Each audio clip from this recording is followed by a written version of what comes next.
Right, just a little update. I had to move the PSU away from the chassis because the cable was not long enough.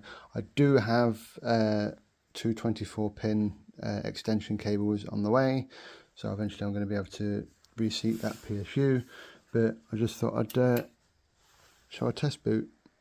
I have started configuring a few things. This isn't the first post, but I was relieved to realise that after putting everything together, everything posted first time without issue. Got a clean post first time, so quite happy with that. There is only one fan installed at the minute.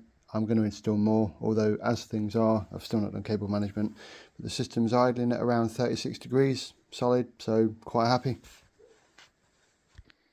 And we boot into Kubuntu, the operating system that I've been asked to install on this. I'm in the process of switching to it myself actually.